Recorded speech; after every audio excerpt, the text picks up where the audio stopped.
अभी हम पहले देखते हैं, सबसे पहले हम देखना चाहेंगे कि वेरिएबल क्या होता है। वेरिएबल का मतलब होता है कि आप कोई भी वैल्यू, मतलब कोई भी डेटा टाइप की वैल्यू, डेटा टाइप हम लेटर डिस्कस करेंगे इसी वीडियो के अंदर। पहले हम देख लेते हैं वेरिएबल क्या होता है। कोई भी वैल्यू अगर आप स्टोर करना चाहते हो, लेट्स से कि ये एक वैल्यू है जिसमें मैं नेम स्टोर करना चाहता हूँ, ठीक है। तो नेम, ओ सॉरी, मुझे यहाँ पर PHP लिखना पड़ेगा, सॉरी ओके। तो अगर मुझे कोई भी वैल्यू डिक्लेयर करनी है PHP में, कोई भी वैल्यू अगर मुझे स्टोर करनी है तो मैं वेरिएबल का यूज़ करता हूँ। जैसे कि अगर मैं नेम स्टोर करना चाहता हूँ तो मैं वेरिएबल का नाम लिख सकता हूँ नेम, और उसके बाद इसमें वैल्यू डाल सकता हूँ, ठीक है। उसके बाद मैं एको कर सकता हूँ और वो सारी चीज़ें कर सकता हूँ। अभी इसमें भी काफ़ी सारे कन्वेंशंस होते हैं और काफ़ी सारी चीज़ें होती है जो कि आपको ध्यान में रखनी है। सबसे पहली चीज़, नेम, मतलब वेरिएबल का जो नेम होता है, नेम मस्ट स्टार्ट फ्रॉम $साइन। तो $साइन से ही शुरू कर सकता हूँ मैं। अगर मैं इसको हटा दूंगा तो आप देख सकते हो यहाँ पर एरर आ गई है, मैं यहाँ पर एक रेड फ्लैग आ गया है, मतलब एरर आ गई है।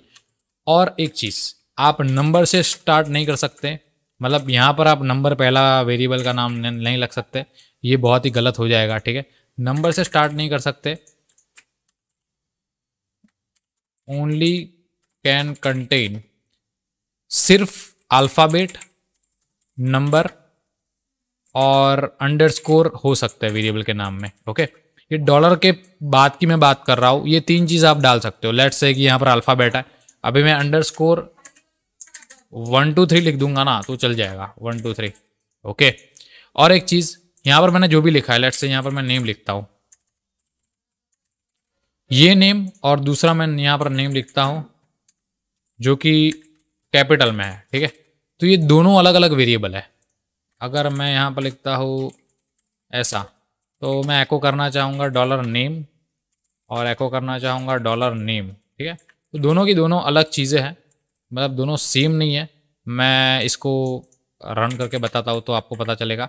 मैं यहाँ पर ब्राउज़र में रन कर रहा हूँ। ब्राउज़र में आपको रन करने के लिए सिर्फ यहाँ पर लिखना है PHP और उसके बाद आपको जो भी फाइल का नाम है वो डालना है, ठीक है। अगर आप ब्राउज़र में रन नहीं हो रहा है आपके ब्राउज़र में, तो मैं हाईली रिकमेंड करता हूँ आपको कि आप अपने ब्राउज़र में रन करो, सॉरी, टर्मिनल में रन नहीं हो रहा है तो आप अपने ब्राउज़र में रन करो, सॉरी, ओके। मैं जैसे ही रन करता हूँ आप देख सकते हो कि दोनों चीज़ें अलग है और इसमें एरर नहीं आने वाली, ठीक है। इसको कहते हैं वेरिएबल्स, और वेरिएबल्स के मैंने कुछ रूल्स भी आपको बता दिए।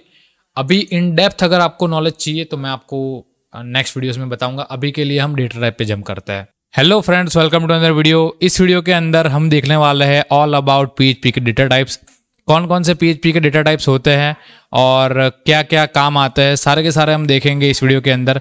पहले हम बहुत ही एक शॉर्ट इंट्रोडक्शन लेंगे PHP डेटा टाइप्स का, और उसके बाद एक एक में डीप में जाएंगे, लेकिन डीप वाले जो वीडियोस होंगे वो बाद में आएंगे। अभी के लिए मैं एक बेसिक ओवरव्यू देने वाला हूँ आपको PHP डेटा टाइप्स का। तो पहला जो डेटा टाइप यहाँ पर आप देख सकते हो वो है नल।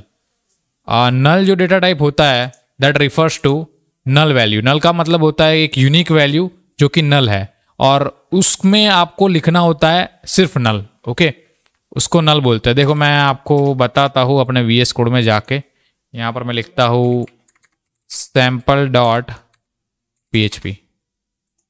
इसको थोड़ा जूम इन करता हूँ। अभी और एक नई चीज़ मैं आपको यहाँ पर बताना जा रहा हूँ। इस वीडियो के अंदर हम लोग PHP को ब्राउज़र में नहीं ओपन करेंगे, ब्राउज़र के बिना भी हम लोग रन कर सकते हैं, वो मैं आपको बताना चाहता हूँ। आपको टर्मिनल खोलना है, यहाँ से आपको न्यू टर्मिनल में मिल जाएगा। अगर आपको वो नहीं यूज़ करना है तो आप ये शॉर्टकट दिख रहा है आपको, Ctrl+Shift और जो क्या है अपना बैक टिक है, ओके। एक जो होता है ना कीबोर्ड में, उसके लेफ्ट साइड पे आपको बैक टिक मिलेगी, उसको इन तीनों को साथ में प्रेस करोगे तो टर्मिनल खुल जाएगा। देखो दूसरा मेरा नया टर्मिनल खुल गया है, मैंने क्लिक किया इसलिए। अब इसको मैं क्लियर कर देता हूँ। सबसे पहले आपको यहाँ पर करना है PHP। जैसे ही आप PHP लिखोगे और एंटर मारोगे तो आपको बहुत सारे ऑप्शंस देखने को मिलेंगे। आई थिंक अभी कुछ नहीं आ रहा, पता नहीं क्यों। ओके, तो इसको रिमूव करता हूँ मैं, और यहाँ पर मैं लिखता हूँ PHP sample.php, जो कि PHP नाम फाइल का नाम है, ओके। यहाँ पर कोई कंटेंट नहीं है इसलिए यहाँ पर कुछ नहीं आ रहा। मान लो यहाँ पर मैं लिखता हूँ एको, PHP का मुझे टैग ओपन और बंद करना पड़ेगा। काफ़ी दिनों के बाद मैं वीडियोस बना रहा हूँ। इसको मैं फिर से रन करूँगा तो आप देख सकते हो यहाँ पर हेलो वर्ल्ड करके PHP आ रहा है। ओके, इसको थोड़ा जूम इन करता हूँ तो आपको ढंग से दिखे। ओके, अभी हम बात कर रहे थे नल की। ओके, नल क्या होता है? नल का मतलब होता है अगर आपके वेरिएबल के अंदर कोई भी वैल्यू नहीं है तो उसको हम नल बोल सकते हैं। ओके, नल और अनडिफाइंड सेम नहीं होते हैं, दोनों अलग अलग होते हैं। अब अनडिफाइंड क्या है वो भी हम बताएंगे, लेकिन अभी के लिए हम नल देखते हैं। मान लो एक वेरिएबल मैं यहाँ पर डिक्लेयर करता हूँ $नंबर, और इसको मैं वैल्यू दे देता हूँ नल। आप लोअर केस भी यूज़ कर सकते हो अगर करना चाहते हो तो, नल करके दोनों काम करता है, लेकिन एग्जैक्ट ऐसा ही होना चाहिए। अब कुछ लोग बोलेंगे कि यार ये नल क्या होता है, ये नल एक स्ट्रिंग है क्या? देखो, मैं स्ट्रिंग में नहीं लिख रहा हूँ फिर भी कोई एरर नहीं आ रही है नल की। तो ये नल क्या है? अगर मैं इसको रन करता हूँ तो आप देख सकते हो कोई भी एरर नहीं आ रही है। तो क्यों एरर नहीं आ रही है? मान लो इसको मैं ऐसे रिफर करता हूँ तो आप देख सकते हो यहाँ पर एक एरर आ चुकी है कि अनडिफाइंड कांस्टेंट। नल तो एक अनडिफाइंड कांस्टेंट है, लेकिन ये मैंने नूल लिखा है, नल नहीं लिखा। मैं नल लिखता हूँ। नल का मतलब होता है खाली। जब भी आपके PHP वेरिएबल के अंदर, ये एक डेटा टाइप ऐसा है कि जब भी आपके PHP वेरिएबल्स के अंदर कोई वैल्यू नहीं होती है तो वो नल अपने आप ही ले लेगा। मान लो अगर आप डेटा फैच कर रहे हो, ओके, हो सकता है कि आप डेटा फैच करना चाहते हो PHP में। मैं लिखता हूँ डेटा फैच PHP। मैं आपको ये सारी की सारी चीज़ें बाद में बताऊंगा कि डेटा फैच कैसे करता है। हम MySQL देखेंगे पहले, उसके बाद मैं बताऊंगा डेटा कैसे फैच करते हैं। सिलेक्ट स्टार और यहाँ से हम फैच करते हैं। देखो, डेटा टेबल आपने देखा होगा, नाम सुना होगा, उसमें से हम फैच करते हैं डेटा को। मान लो कुछ नहीं आता, ओके, तो वेरिएबल के अंदर नल आ जाता है। ये आप देख रहे हो रिजल्ट, इसमें नल आ जाएगा अगर वेरिएबल में कोई वैल्यू नहीं है तो नल ऐसी वैल्यू नहीं है जो कि हम एक्सप्लिसिटली डिफाइन करते हैं। अब कुछ लोग ये बोलेंगे यार एक्सप्लिसिट का मतलब क्या होता है? एक्सप्लिसिटली का मतलब ये है कि हम हाथ से लिख के डिफाइन नहीं करते कभी भी नल। हाँ, कर सकते हैं कभी कभी, लेकिन हर बार हम नहीं करते। बहुत ही कम टाइम पे हम यूज़ करते हैं नल वेरिएबल को, नल टाइप को। वो डायरेक्ट ही इम्प्लिसिटली ही आ जाता है। इम्प्लिसिटली का मतलब होता है ऑटोमेटिक, और एक्सप्लिसिट का मतलब होता है कि हमें मैन्युअली डिफाइन करना पड़ता है। ठीक है, आई होप आपको पता चल गया होगा डिफरेंस का कि एक्सप्लिसिट और इम्प्लिसिट क्या होता है। अभी नल का बहुत हो गया, अब हम जाते हैं बूलियन पे। तो यहाँ से मैं बूलियन पे जा सकता हूँ। एक्चुअली में ये मैंने PHP की ऑफिशियल डॉक्यूमेंटेशन खोल के रखी है। सारी की सारी चीज़ें जो भी PHP में चेंजेस होते हैं और जो भी लैंग्वेजेस का वर्जन है, वो सारी की सारी चीज़ें यहीं से कंट्रोल होती है। यही लोग हैं जो कि मेंटेन करते हैं PHP को। ओके, अभी आपने बूलियन का नाम तो सुना होगा शायद। बूलियन का मतलब होता है ट्रू और फॉल्स, दो ही वैल्यू हो सकती है बूलियन में। बूल इक्वल्स टू ट्रू। आपने बूलियन अलजेब्रा का नाम सुना होगा मेरे ख्याल से। देखो, बूलियन अलजेब्रा में क्या होता है मैं आपको बताता हूँ। बूलियन अलजेब्रा, और जैसे ही मैं इमेजेस में जाता हूँ तो मुझे काफ़ी सारे इमेजेस मिलते हैं। ठीक है, तो बूलियन अलजेब्रा में दो ही वैल्यू हो सकती है, कोई भी वेरिएबल की दो ही वैल्यू होती है बूलियन के अंदर, ट्रू या फॉल्स। ट्रू का मतलब होता है सिंपली, ट्रू का मतलब यही होता है। ये भी हो सकता है, मेरी बात ध्यान से सुनना, हो सकता है आपको अभी के लिए ये कॉम्प्लिकेटेड लगे, लेकिन मेरी बात ध्यान से सुनना, आपके लिए ये सारी की सारी चीज़ें आसान हो जाएगी आगे जाके। ट्रू का मतलब होता है 1। ट्रू का मतलब 1 भी हो सकता है, ऐसा ज़रूरी नहीं है कि ट्रू का मतलब 1 ही होता है। और बूलियन फॉल्स भी हो सकता है। ठीक है, ऐसे करके। तो फॉल्स जो है वो रिफर करता है 0 को, फॉल्स 0 को रिफर करता है, जबकि ट्रू है 1 को रिफर करता है। आई होप आपको समझ में आया होगा। और ये हम कहाँ पर यूज़ करते हैं मैं आपको बता देता हूँ। चलो कहाँ पर यूज़ करते हैं इसका, एक यूज़ केस में बताता हूँ। PHP के अंदर एक इफ एल्स करके स्टेटमेंट होता है। कोई भी प्रोग्रामिंग लैंग्वेज आप देख लो, उसके अंदर इफ एल्स करके स्टेटमेंट होंगे ही। इफ एल्स करके स्टेटमेंट होता है PHP के अंदर। मान लो ये मैं देखना चाहता हूँ कि बुल, मान लो मैं लिखता हूँ नंबर इक्वल्स टू 500। नंबर मैंने वेरिएबल डिक्लेयर किया है 500।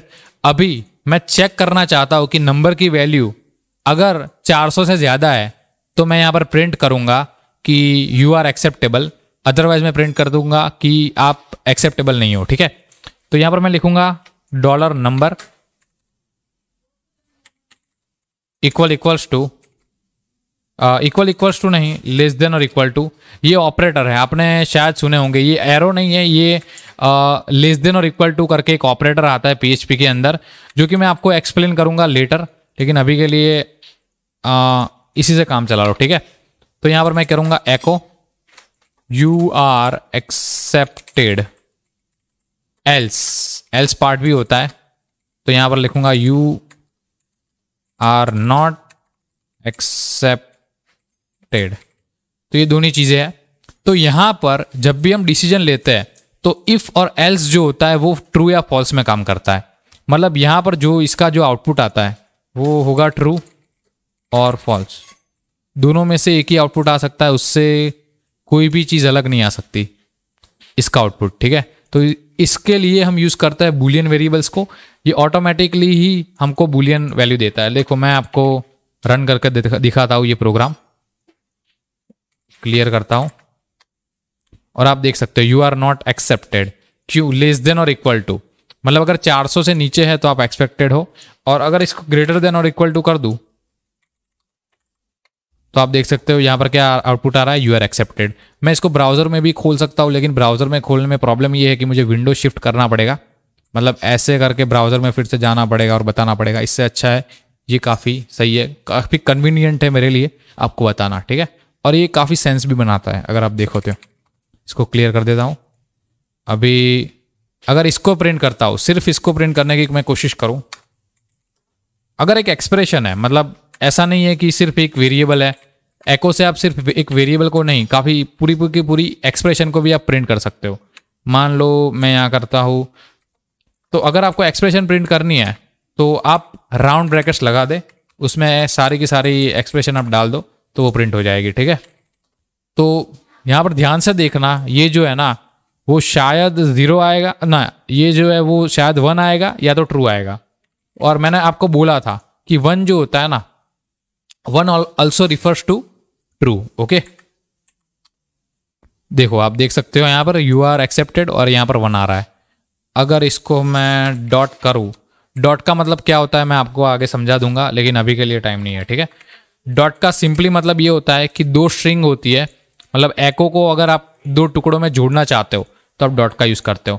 आपने अगर दूसरी प्रोग्रामिंग लैंग्वेज का नाम सुना है, लेट्स से जावास्क्रिप्ट, तो जावास्क्रिप्ट में कैसा होता है कि लेट्स से कि हम डिक्लेयर करते हैं वेरिएबल को, sorry let something equals to, ऐसे करके हम वेरिएबल को डिक्लेयर करते हैं और यहाँ पर कुछ लिखते हैं, धार्मिक लिखता हूँ मैं, और यहाँ पर प्लस करके अपना सरनेम लिखता हूँ, ठीक है। तो ऐसे करके हम कॉन्केटिनेट करते हैं स्ट्रिंग को। कॉन्केटिनेशन का मतलब होता है 2 स्ट्रिंग को जोड़ना, तो ऐसे हम कॉन्केट कर सकते हैं। इससे अच्छा है हम क्या करेंगे, यहां पर कॉन्केटिनेट करने के लिए PHP में कॉन्केटिनेशन के लिए डॉट ऑपरेटर यूज होता है, जबकि जावास्क्रिप्ट में कॉन्केटिनेशन के लिए प्लस ऑपरेटर यूज होता है। तो ये कॉन्केटिनेशन का ऑपरेटर है, जो डॉट ऑपरेटर है वो क्लियर करता हूं। अब इसको जैसे ही रन करता हूं तो यहाँ पर कुछ एरर आ गई है, ध्यान से देखना पड़ेगा। Undefined variable $number, oh sorry मैंने नंबर वेरिएबल ही मिटा दिया, इसलिए एरर के भी काफ़ी सारे टाइप्स होते हैं, मेरे ख्याल से मेनली 2 टाइप्स एरर होती है या 4 टाइप्स ऑफ होती है, मुझे देखना पड़ेगा फिर से एक बार, क्योंकि मुझे एग्जैक्टली याद नहीं है और मैं कोई भी चीज़ ऐसे याद नहीं रखता, क्योंकि सारी की सारी चीज़ें गूगल पे अवेलेबल है, ठीक है। मैं जब भी आपको एक्सप्लेन करने की कोशिश करता हूँ तो मैं गूगल पे एक बार देख लेता हूँ और उसके बाद आपको एक्सप्लेन करने की कोशिश करता हूँ। मुझे आता है, लेकिन काफ़ी बार रेफरेंसेस के लिए बहुत ही इंपॉर्टेंट हो जाता है। और प्रोग्रामिंग कोई ऐसी चीज़ नहीं है कि जो आप रट के सीख लो, ओके। प्रोग्रामिंग बहुत ही लॉजिकल चीज़ है, तो आपको बहुत ही लॉजिकली सोचना पड़ेगा। ये लॉजिक की बात है, ना कि सिंटैक्स की, क्योंकि सिंटैक्स कोई भी याद नहीं रख सकता। इसलिए यहाँ पर मैं गिलता हूँ, यहाँ पर मैं लिखूँगा 400। अभी इसको फिर से रन करता हूँ तो आप देख सकते हो यू आर एक्सेप्टेड आ गया है अभी, ओके। क्योंकि ये PHP क्या बोलते हैं, यहाँ पर मुझे बैकलेशन ही लगाना पड़ेगा, क्योंकि अगर ये HTML होता ना तो आउटपुट आ जाता, ठीक है। बैकलेशन क्या होता है, न्यू लाइन कैरेक्टर। अगर आपको नई लाइन में जाना है, मान लो कि ये प्रिंट हो जाता है, उसके बाद आपको एक नई लाइन में एंटर करना है, तो बैकलेशन आपको यूज़ करना पड़ेगा। तो आप देख सकते हो अभी ये दोनों की दोनों जो आउटपुट है वो अलग अलग लाइन में आ रहे हैं, ओके। तो ये हो गया अपना बूलियन। इसके अंदर फॉल्स भी हो सकता है। मान लो कि अगर इसको मैं 300 कर दूं तो ये फॉल्स हो जाएगा। देखो फॉल्स का तो कोई आउटपुट ही नहीं आ रहा। अभी आप और एक चीज़ मैं आपको बताना चाहूँगा कि आप जो वेरिएबल है उसका डेटा टाइप भी प्रिंट करा सकते हो। उसका एक फंक्शन है, वेरिएबल का डेटा टाइप कैसे हम प्रिंट कराते हैं वो एको ना करके हम लिखेंगे, एको तो करेंगे ही सॉरी, एक फंक्शन है get underscore debug underscore type.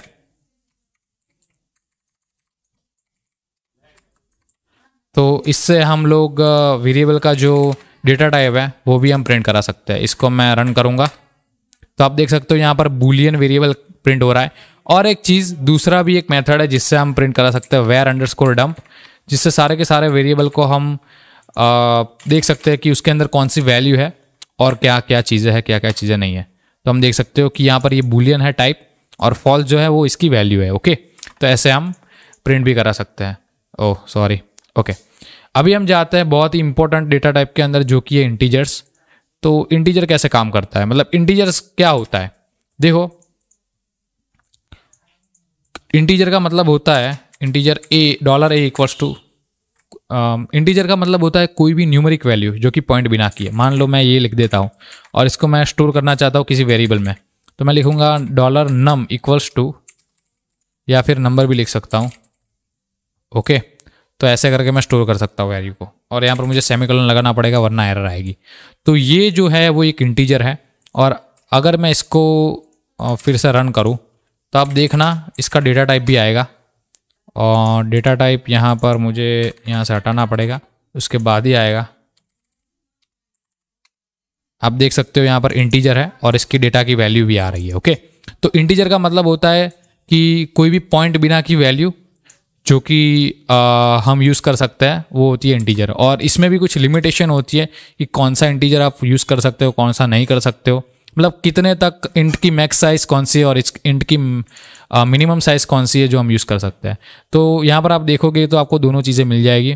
PHP_int max, मान लो अभी के लिए मैं लिखना चाहूँगा, एको करना चाहूँगा PHP_, मुझे यहाँ से कॉपी करना पड़ेगा और इसको क्लियर कर दूंगा। तो आप यहाँ पर प्रिंट करवा सकते हो कि कौन सा इंटीजर मैक्सिमम है जो PHP सपोर्ट करता है।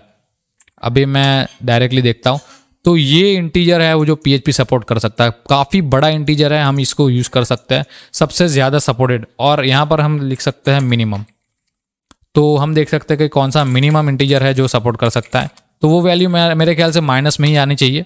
आप देख सकते हो वो भी माइनस में ही आ रही है। ओके, तो ऐसे हम देख सकते हैं। और यहाँ पर हम ये भी प्रिंट करा सकते हैं PHP की इंटीजर की साइज़ क्या होती है, वो बाइट्स में होगी मेरे ख्याल से, लेकिन देखना तो पड़ेगा। अभी 8 की बाइट्स की साइज़ होती है। ओके, 8 बाइट्स लेता है, 8 बिट्स लेता है या फिर 8 बाइट्स लेता है मेरे ख्याल से। वो सारा का सारा मैं जो फॉर्मूला है वो हम आप एडवांस देखेंगे तब देखेंगे।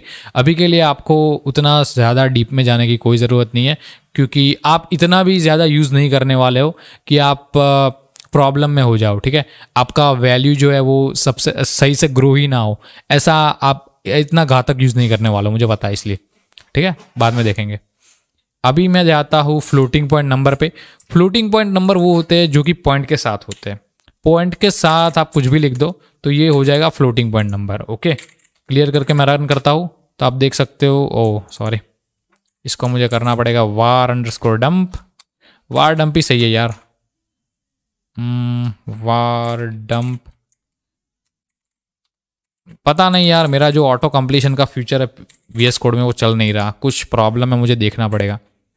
अभी मैं इसको रन करता हूँ तो आप देख सकते हो डबल है। ठीक है, तो फ्लोटिंग पॉइंट वैल्यूज जो भी होती है वो डबल के हिसाब से हम देख ली जाती है। तो फ्लोटिंग पॉइंट वैल्यू है, देखो यहाँ पर हम देख सकते हैं कि ये एक वैल्यू है फ्लोटिंग पॉइंट की, और ये एक्सपोनेंशियल होता है जो कि बहुत ही ज़्यादा बड़ी वैल्यू होती है, उसके लिए हम ई यूज़ करते हैं, वो हम बाद में देखेंगे, अभी के लिए इतना डीप में जाने की ज़रूरत नहीं है। तो इसको बोल सकते हैं फ्लोटिंग पॉइंट वैल्यू, और इसकी भी कुछ मैक्सिमम और मिनिमम कैपेसिटी होती है, अभी के लिए जानने की ज़रूरत नहीं है। लेकिन ये जान लो कि फ्लोटिंग पॉइंट वैल्यू का जो डेटा टाइप का नाम है वो है डबल। ओके, डबल होता है फ्लोटिंग पॉइंट वैल्यू का डेटा टाइप का नाम। डबल का मतलब ये नहीं है कि 1 का 2, ऐसा नहीं होता। डबल सिर्फ एक नाम है फ्लोटिंग पॉइंट वैल्यूज़ का PHP में। ठीक है, अभी हम देखते हैं स्ट्रिंग्स। तो स्ट्रिंग्स क्या होती है, स्ट्रिंग्स को आपको पता ही होगा हमने कितनी प्रिंट की है। इसको मैं हटाता हूँ, नया एग्जाम्पल लिखता हूँ, स्ट्रिंग इक्वल्स टू, मान लो मैं लिखता हूँ array of silicon is amazing channel. तो ये मैंने बहुत ही सच्चा वाक्य लिख दिया है। तो इसी बात पे सब्सक्राइब कर देना यार चैनल को। अरे of silicon is amazing channel, okay, मैंने यहाँ पर ये लिखा है। तो ये एक स्ट्रिंग हो गई है। स्ट्रिंग का मतलब क्या होता है कि जो भी वैल्यू आप डबल कोट में एनकोड करते हो, या आप सिंगल कोट में भी कर सकते हो, ज़रूरी नहीं है, तो सिंगल कोट या डबल कोट में एनकोड करते हो, वो सारी की सारी स्ट्रिंग हो जाती है। इसके अंदर ऐसा नहीं है कि सिर्फ आप अल्फ़ाबेट ही डाल सकते हो, आप कुछ भी डाल सकते हो, आप नंबर डाल सकते हो, आप जो स्ट्रेंज कैरेक्टर्स आते हैं पीएचपी के अंदर वो डाल सकते हो, वो सारी की सारी चीज़ें हम डाल सकते हैं और इसको एको कर सकते हैं, ठीक है। लेट्स से स्ट्रिंग करता हूँ मैं एको, और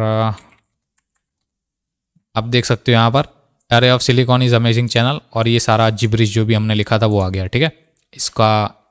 इसको हटा देता हूँ, इसकी कोई ज़रूरत नहीं है। अब आप काफ़ी बार ये सोचोगे कि यार मान लो मुझे कोट ही डालना है, तो ये मैंने सिंगल कोट से स्ट्रिंग को एनक्लोज किया है। एनक्लोज का मतलब है मैंने वैल्यू को उसके अंदर डाल दिया है, दोनों चीज़ों के अंदर, ठीक है। तो मान लो कि मुझे यहाँ अंदर यूट्यूब्स ऐसा लिखना है, तो मैं कैसे लिखूँगा? आप देख सकते हो यहाँ पर तो स्ट्रिंग ब्रेक हो जाएगी, यहाँ पर और यहाँ पर। तो ये ऐसा समझेगा कि यहाँ से यहाँ कट हो जाएगा। तो हम कैसे लिखेंगे इसके अंदर? तो आप एक चीज़ का यूज़ कर सकते हो जिसको बोलते हैं एस्केप सीक्वेंस। यहाँ पर आपको सिर्फ लिखना है बैकस्लैश, और इससे सारी चीज़ें सही हो जाएगी। अगर आप बैकस्लैश लिखते हो ना तो चीज़ें सही हो जाती है। इस बैकस्लैश काफ़ी सारे बैकस्लैश कैरेक्टर भी होते हैं, देखो ये डबल कोट के लिए ऐसे यूज़ होता है। मान लो आप डबल कोट यहाँ पर यूज़ करते हो, दोनों साइड डबल कोट यूज़ करते हो, तो यहाँ पर आप डबल कोट अगर यूज़ करना चाहते हो, आप ऐसे लिखोगे तो एरर आ जाएगी, तो आपको बैकस्लैश यूज़ करना है, सॉरी बैकस्लैश, ओके। तो ऐसे होता है। और भी काफ़ी सारे हैं। मान लो आपको बैकस्लैश ही यूज़ करना है, मतलब आप बैकस्लैश डिस्प्ले कराना चाहते हो। अगर मैं इसको रन करूँगा ना, देखना पड़ेगा,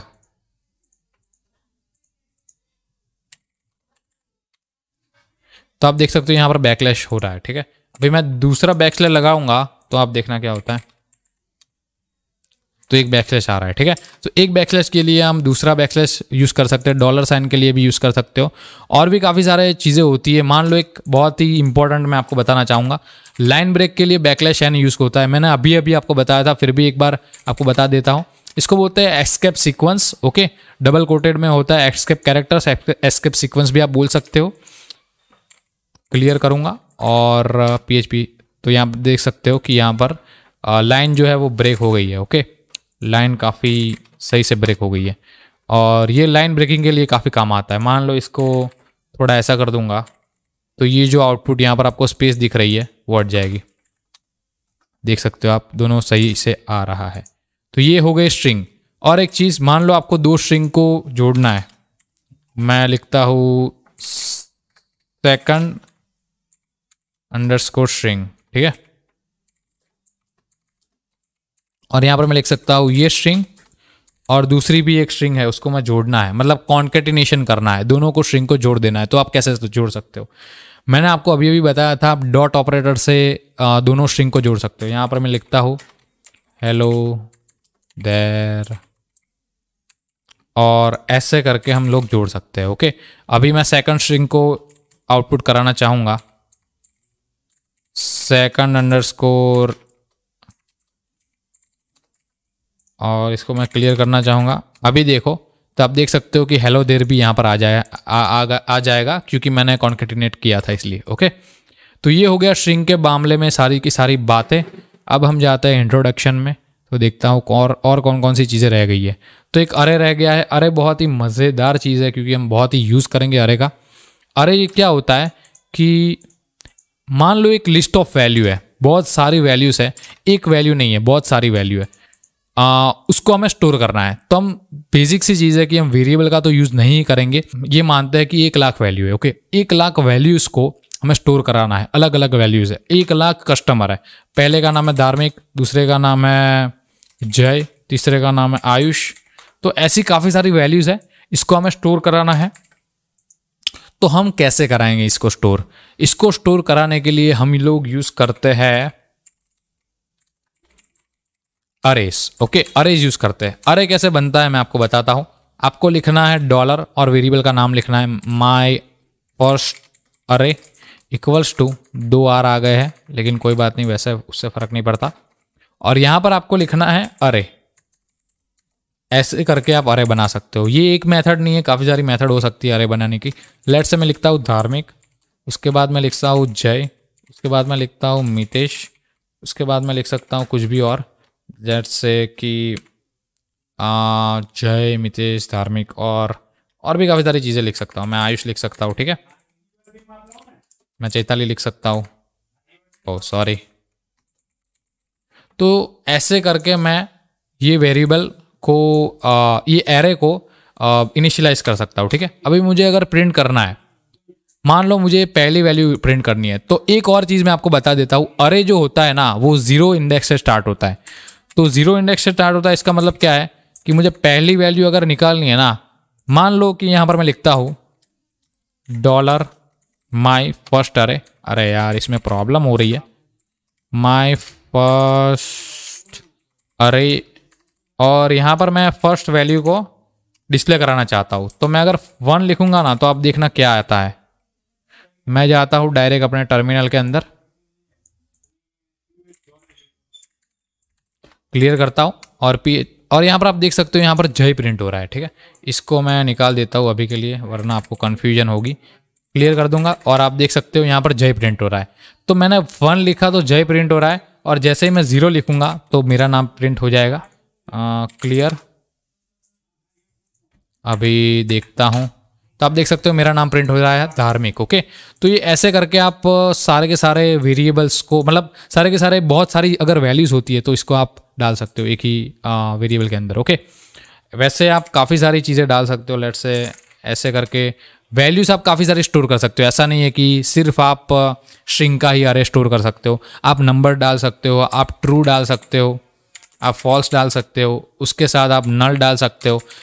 ऐसी काफ़ी सारी चीज़ें आप स्टोर कर सकते हो। ऐसा ज़रूरी नहीं है कि आपको सिर्फ ऐसे ही स्टोर करना है, ठीक है। आप पूरा वेरिएबल डाल सकते हो। लेट्स से कि यहाँ पर सेकंड स्ट्रिंग है, ठीक है, तो ये वेरिएबल मैं इसके अंदर डाल दूंगा ना तो भी चल जाएगा, सेकंड अंडरस्कोर स्ट्रिंग, ऐसे भी चल जाएगा, ठीक है। मान लो अगर मुझे इसको देखना है कि इसका डेटा टाइप कौन सा है और वो सारी चीज़ें, तो मैंने आपको बताया था कि कैसे आप देख सकते हो। वार अंडरस्कोर डंप करना है आपको, और माई फर्स्ट अरे लिखना है, और उसके बाद यहाँ पर मुझे डॉलर दिखना चाहिए था, सॉरी। क्लियर करूँगा इसको और आप देख सकते हो कि सारी की सारी इंडेक्स आ गई है, ठीक है। 0 से 0 में कौन सी वैल्यू है, तो धार्मिक है, और स्ट्रिंग है, वो डेटा टाइप जो है वो स्ट्रिंग है, और उसकी वैल्यू है, उसकी लेंथ जो है वो 7 है। वैसे इसमें है, फिर है नल है, और लास्ट में एरे ऑफ सिलिकॉन इस ये, ठीक है। तो ये सारी चीज़ें हम देख सकते हैं, और बस ऐसा ही होता है मेरे ख्याल से। तो मान लो 0 1 2 3 4 5, ओके। मैं करना चाहूँगा डॉलर माई फर्स्ट अरे के 5th एलिमेंट को डिस्प्ले, देखते क्या होता है। मेरे ख्याल से हो जाना चाहिए था। तो आप देख सकते हो कि 5th वैल्यू जो है वो यहाँ पर आ गई है। दूसरा भी एक तरीका है, और वो मॉडर्न वे है एक्चुअली में। आपको क्या करना है, आपको ऐसे स्क्वायर ब्रैकेट के अंदर सारा का सारा डाल देना है।